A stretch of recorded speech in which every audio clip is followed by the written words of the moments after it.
Welcome to Citizens of Westbrook Falls. I'm Quinn Westbrooke, your guide through stories both familiar and new.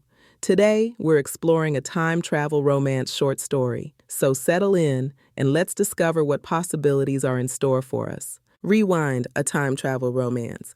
Time isn't a river flowing in one direction, it's an ocean, and love is the only compass that matters. This is the story of Celeste Matthews and Soren Blackwood, and how love can literally rewrite reality itself. Chapter 1. The Spark. The abandoned Blockbuster in Rayford looked exactly like every other one that had closed 15 years ago.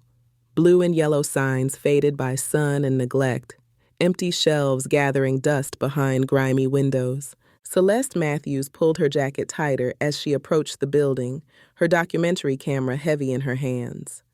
At 28, she'd made a career capturing forgotten pieces of America. But something about this particular relic felt different. Personal, maybe, since she'd spent countless Friday nights here as a teenager. The door shouldn't have been unlocked. The moment she stepped inside, the familiar scent hit her. Stale popcorn, plastic cases, and that inexplicable Blockbuster smell that had defined weekend plans for an entire generation. But the shelves weren't empty anymore. They were fully stocked, glowing with an otherworldly blue light that made her camera equipment hum with strange energy. "What the hell?" she whispered. The world twisted sideways, colors bleeding together like wet paint, and then the corkscrew roller coaster's safety bar clicked into place just as a woman materialized in the seat beside 17-year-old Soren Blackwood. Her face was pale with confusion and terror. She wore clothes that looked simultaneously familiar and wrong, jeans that fit too perfectly, a t-shirt made from fabric that seemed to shimmer. Hey, it's okay," Soren said quickly. "I know this is terrifying, but you need to stay calm." The ride lurched forward, beginning its slow climb to the first drop. Soren had been dealing with these temporal episodes for 3 years, though he'd never had company before. How did I was just in a Blockbuster and now I'm on a roller coaster," she gasped, gripping the safety bar with white knuckles. "Blockbuster?" Soren's eyes widened. "When are you from?" 2025, obviously. She turned to stare at him, taking in his deliberately messy hair, his Lincoln Park t-shirt, the shell necklace that had been cool in 2005. Oh God, oh no, this isn't happening. "I'm Soren," he said as they reached the peak. The Myrtle Beach coastline stretched below them, exactly as it had been in 2005. No high-rise condos blocking the view, no chain restaurants crowding out the mom-and-pop shops. And yes, this is definitely happening. "Celeste," she whispered just as they dropped. Her scream mixed with his laughter as they plummeted toward 2005, and for the first time in 3 years of inexplicable time jumps, Soren didn't feel alone. After the ride, they sat on a pavilion bench, Celeste still shaky from the coaster. Around them, teenagers in low-rise jeans and band t-shirts played arcade games and shared funnel cake, completely unaware that 2 people from different decades were having the most impossible conversation. "You're telling me you've been time traveling since you were 14?" Celeste asked. "Accidentally," Soren emphasized. "It started during freshman year. I'd be walking down a hallway and suddenly I'd be in the same hallway but 15 years earlier, or at the beach but it's 1990. Always the same places, just different times." The déjà vu was getting stronger for Celeste. Something about the way he gestured with his hands, a half-remembered smile, the cadence of his voice when he said her name. "I feel like I should know you," she said softly. "But that's impossible, right?" Soren paused, studying her with equal intensity. Something flickered across his face. Recognition, confusion, then certainty. "You do know me," he said quietly. "And I know you. I can feel it, like something locked away trying to break free." Chapter 2. The dance. The next day, Soren had somehow managed to get Celeste enrolled as a transfer student at Myrtle Beach High School, a feat that should have been impossible without proper documentation. But reality seemed to be auto-correcting to make room for her. Her locker knew her combination, her schedule appeared in the system, even the backpack in her childhood bedroom had the right textbooks. Then she saw the name on the locker next to hers, S. Blackwood, class of 2006. The moment she read his full name, it was like a dam bursting. Soren. Blackwood. Memories flooded back with startling intensity. A P. English with Mrs. Rodriguez, stolen glances across the classroom, the way he wrote poetry in his notebook margins. Oh my God, we went to school together. Soren staggered slightly, gripping his own locker door. The memories, they're coming back. When you said my name, Celeste Matthews. You transferred junior year from Charlotte. But how did we both forget each other for 20 years? In AP English class, Mrs. Rodriguez droned on about symbolism in The Great Gatsby, while Celeste tried not to stare at Soren, who sat 2 seats behind her and 1 row over. Exactly where he'd sat in her recovered memories. Miss Matthews? Mrs. Rodriguez's voice cut through her thoughts. Your thoughts on Gatsby's green light? Celeste felt Soren's eyes on her as she spoke. It represents the past that can never be reclaimed. The thing you want most, but can never actually reach, no matter how close you get. After class, he caught up to her in the hallway. The way the memories came back, that wasn't normal, he said quietly. It was like they'd been locked away, and your voice was the key. That evening, they met at the pier after school. The sunset painted the sky in shades of coral and gold. The impossible had become intimate. 2 people from different decades, falling in love across time itself. Tell me about 2025, Soren said as they walked barefoot in the sand. What happens to this place? The pavilion closes in about 8 months, she said softly. They tear it down for condos. And you disappeared, right before graduation. No one knew where you went. Because I was jumping through time, trying to find a way to control it, trying to find a way back to, he turned to face her, to you. You were trying to find me? Every jump was connected to you somehow. Places you'd been, times that mattered to you. The time travel isn't random, Celeste. It's been trying to bring us together. The waves crashed around their feet as he pulled her closer, and for a moment, the impossibility of their situation faded away. This is crazy, she whispered. The craziest part, he murmured, his lips inches from hers, is that it feels completely right. But before they could kiss, a sharp crack echoed across the beach like breaking glass, and the world around them flickered like a TV changing channels. Chapter 3, The Fall.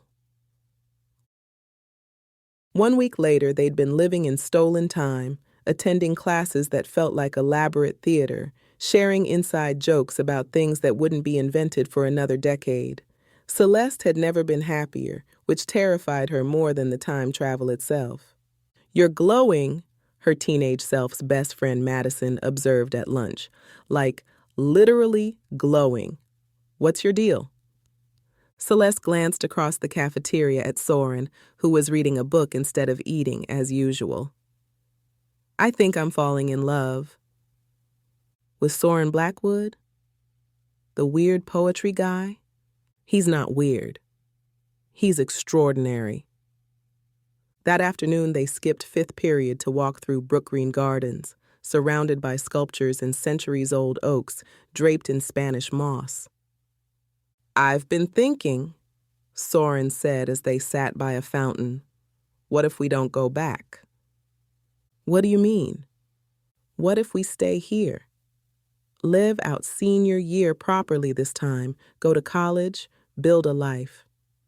He turned to face her, his eyes intense. I've been running from 2005 for 3 years, but maybe I wasn't supposed to escape it. Maybe I was supposed to find you here. Celeste felt her heart race. Soren, I have a whole life in 2025, a career, an apartment, friends. Do you love it? That life? She started to say yes, then stopped. Her documentary work was fulfilling but lonely. Her apartment was beautiful but empty. Her friends were more like friendly acquaintances. She'd been so focused on capturing other people's stories that she'd forgotten to live her own. That's not the point, she said finally. Isn't it? He reached for her hand. Celeste, I've seen 37 different timelines. I've watched the same moments play out in dozens of different ways, but I've never felt like I belonged anywhere until now, with you. The fountain sparkled in the afternoon sunlight as he leaned in to kiss her, and this time, nothing interrupted them. The kiss was soft and tentative at first, then deeper as she melted against him. It tasted like possibility and danger and coming home all at once. I love you, he whispered against her lips. I love you too, she whispered back, meaning it completely. That night, they returned to the pavilion after closing, scaling the fence like proper teenagers instead of the adults they technically were. The corkscrew loomed against the starry sky, silent and waiting. This is where it started, Soren said as they stood beneath the coaster. Where we found each other. No, Celeste corrected, pulling him close. This is where we chose each other. They made love on the beach behind the pavilion, surrounded by the sound of waves and the distant lights of the Ferris wheel. It felt like claiming their place in time, staking out territory in a universe that seemed determined to keep them apart. Afterward, as they lay tangled together in the sand, Soren traced patterns on her bare shoulder. I need to tell you something, he said quietly. Something in his tone made her tense. What? The time jumps are getting stronger, more violent, and they're not just affecting me anymore. He sat up, running his hands through his hair. 3 days ago, I jumped alone just for 15 minutes, but when I came back, your nose was bleeding.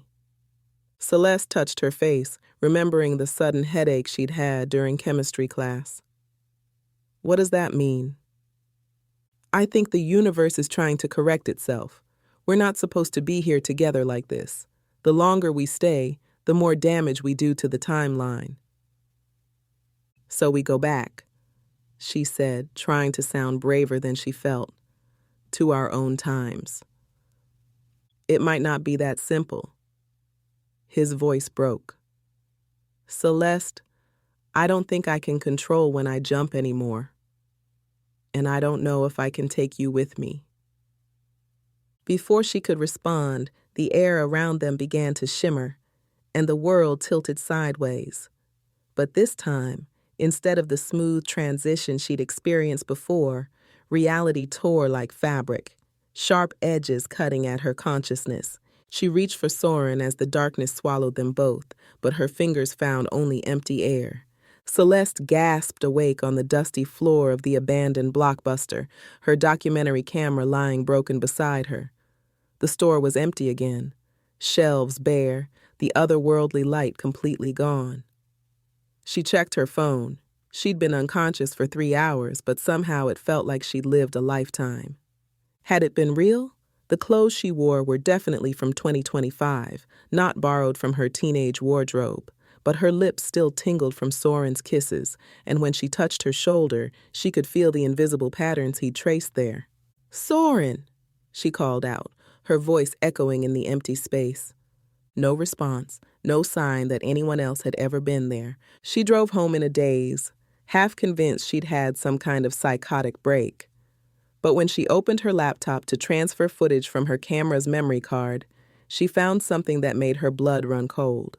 Photos, dozens of them, showing her and a dark-haired boy at various Myrtle Beach locations.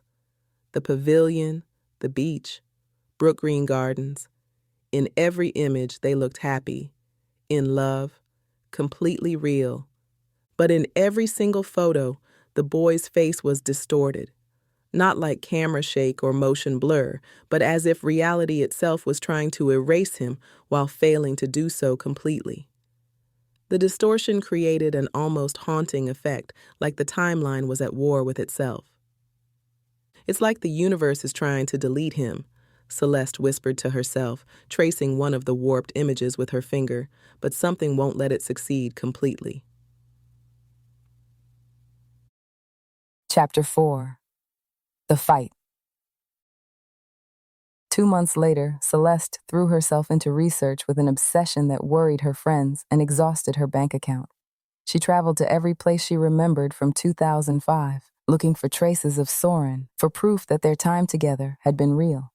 The Myrtle Beach Pavilion site was now a luxury condominium complex called Ocean Breeze Towers.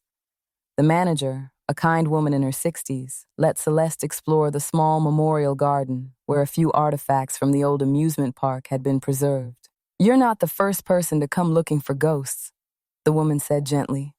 "That place meant something special to a lot of people." "Did you ever hear of anyone named Soren Blackwood? He would have been a senior at Myrtle Beach High in 2006? The woman frowned, thinking. "The name sounds familiar, but, honey, are you sure about the timeline? I've lived here my whole life, and I knew most of the kids from that era. There was no Soren Blackwood in the class of 2006. 3 months later, Celeste sat in the archives room of Myrtle Beach High School, surrounded by yearbooks and newspaper clippings. She'd driven down from Rayford, desperate to find something that would prove she hadn't imagined the most real relationship of her life. The 2006 yearbook contained no mention of Soren Blackwood, no photo, no class listing, no record that he'd ever existed. But when she looked at her own senior photo, something was wrong. In the yearbook image, she stood with a group of classmates at some school event. But there was a strange gap in the composition, an awkward spacing that suggested someone had been removed. More unsettling, when she traced her finger along what should have been empty space, she could swear she felt the impression of another person, like a photograph that had been erased but left behind an invisible outline. Looking for someone specific? The elderly librarian peered over Celeste's shoulder. "A classmate, Soren Blackwood, but he doesn't seem to be in here." The librarian adjusted her glasses, then frowned as if fighting against some internal fog. "You know, there was a boy who disappeared right before graduation that year. Never could remember his name, but I remember the fuss it caused. Parents frantic, police search, the whole 9 yards. Then suddenly everyone just forgot about him, like he'd never existed at all. But you asking about it, it's bringing something back." Celeste's heart pounded. "Do you remember anything else about him?" "Dark hair, quiet type, always scribbling in notebooks. And he had the most unusual eyes, almost black, but with these flecks of gold." The woman's voice strengthened, as if Celeste's presence was helping her push through whatever had clouded her memory. Soren. Yes, that was his name, but that's the strange part. I can see him clearly now that you've said it, but 5 minutes ago I would have sworn no such boy ever existed. It's like your love for him is pulling his memory back into the world. 6 months later, Celeste's documentary about vanishing American landmarks had been accepted to Sundance, but she could barely summon enthusiasm for her career breakthrough. Every success felt hollow without Soren to share it with. She'd returned to the abandoned Blockbuster dozens of times, trying to recreate the conditions that had sent her back to 2005. Nothing worked. The building remained stubbornly present day, filled with nothing but dust and disappointment. On her latest visit, she found she wasn't alone. "You're the documentarian, right?" A man in his 60s stood by the empty movie returns slot, wearing a Blockbuster uniform that looked freshly pressed despite the store being closed for 15 years. "The one who's been asking questions about temporal displacement?" Celeste tensed. "Who are you?" "Someone who's been cleaning up timeline messes for longer than you've been alive." He studied her with sharp blue eyes. "You've been playing with forces you don't understand, Miss Matthews. Time travel isn't a romance novel. It has consequences." "Where is he?" she demanded. "What happened to Soren?" "Mr. Blackwood is where he belongs. When he belongs." The man's expression softened slightly. "I know this is painful, but some love stories aren't meant to exist. They're too dangerous to the fabric of reality itself." "That's bullshit," Celeste snapped. "What we had was real. It was the most real thing I've ever experienced, which is exactly why it had to be stopped. He pulled a small device from his pocket, something that looked like a cross between a smartphone and a compass. Every timeline where you two ended up together resulted in catastrophic temporal fractures, wars that were never fought, disasters that were prevented or caused, millions of lives altered or erased entirely. I don't care about millions of lives. The words came out raw and desperate. I care about one life. His life, our life together. I know. The man's voice was genuinely kind. But the problem with temporal erasure is that it's never clean. Your connection to Mr. Blackwood created what we call timeline resistance. You remember him because your bond transcends normal causality, the distorted photos, the gaps in records, people's fluctuating memories when you mention his name. That's all evidence of reality trying to delete him while your connection keeps pulling him back into existence. So you're saying our love is literally fighting the universe? Morrison almost smiled. In the most literal sense possible, yes. But caring isn't enough to stabilize a paradox. Some sacrifices have to be made for the greater good. He pressed a button on the device, and the world went white. Morrison pressed the button. Celeste's memories were erased in that moment, but not completely. Her body remembered what her mind forgot. The scar on her shoulder, the photos with distorted faces. Love, it seemed, was stronger than temporal manipulation. 6 months passed. 6 months of awards and accolades that felt hollow. 6 months until Sundance, where fate or time itself would intervene once more. Chapter 5. The Choice. 1 year after the memory wipe, Celeste's documentary, Vanishing America: Stories from Forgotten Places, won the Grand Jury Prize for Documentary Feature. She stood on stage, holding the award, feeling like she was watching someone else's life unfold. In the audience, a familiar face caught her eye.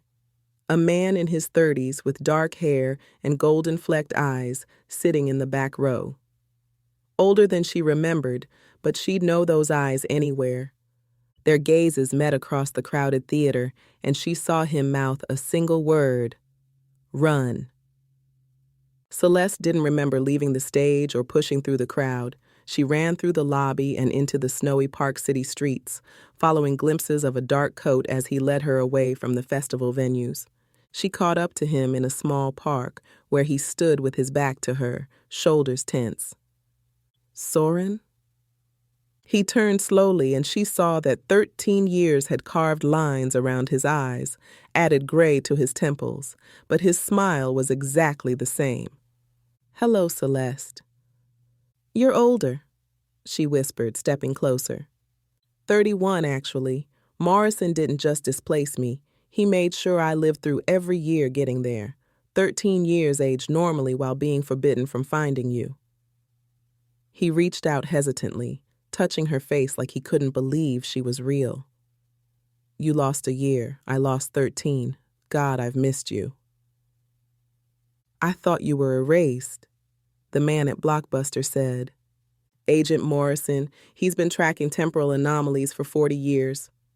Soren's jaw tightened. "He didn't erase me, Celeste.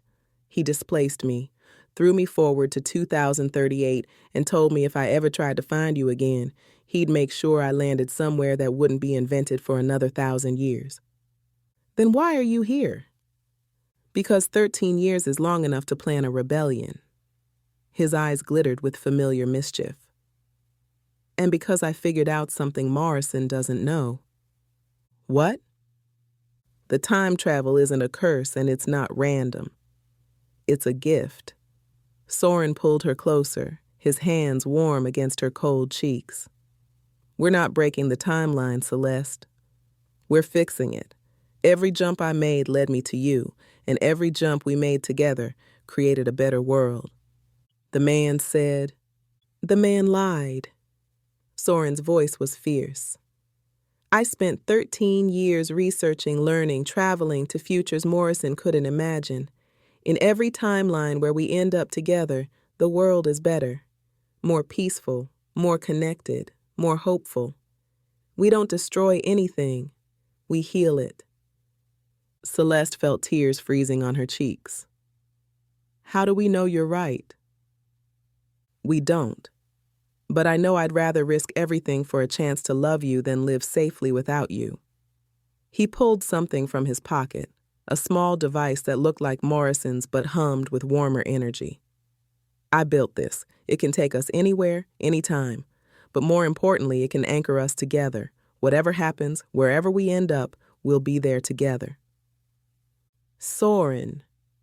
She looked around the empty park, at the life she'd built without him, at the success that felt meaningless in comparison to what they'd shared. What if Morrison finds us? Then we run. Through time, through space, through whatever dimensions exist beyond this one. He held out his hand. I'm done being safe, Celeste. I'm done living half a life because someone else decided our love was too dangerous. She looked at his outstretched hand, remembering the first time she'd taken it at the pavilion. The choice felt the same now as it had then. Terrifying and inevitable and completely right. Where do we go? She asked, intertwining their fingers. Wherever we want. Whenever we want. He activated the device and the air around them began to shimmer. I was thinking we start with 2005. Finish our senior year properly this time. As the world dissolved into light and possibility around them, Celeste heard herself laugh for the first time in over a year. I love you, you impossible man. I love you too, he said as they fell through time together. Always have, always will. Epilogue, The Promise. In 2030, Celeste sat on the porch of their beach house, editing footage for her latest documentary. At 33, she had found her perfect life. Not the one she'd planned, but the one she was meant to live. Beside her, Soren graded papers from his position as professor of theoretical physics at Coastal Carolina University. At 42, the lines around his eyes spoke of hard-earned wisdom and the joy of finally being exactly where he belonged. Any interesting revelations from your freshman today? She asked, looking up from her laptop. Jenny Morrison asked if time travel was possible, he said with a grin. I told her anything was possible with enough love and determination. You're terrible, Celeste laughed. Her grandfather is going to have words with you. Agent Morrison retired last year. Besides, he sends us Christmas cards now. It was true.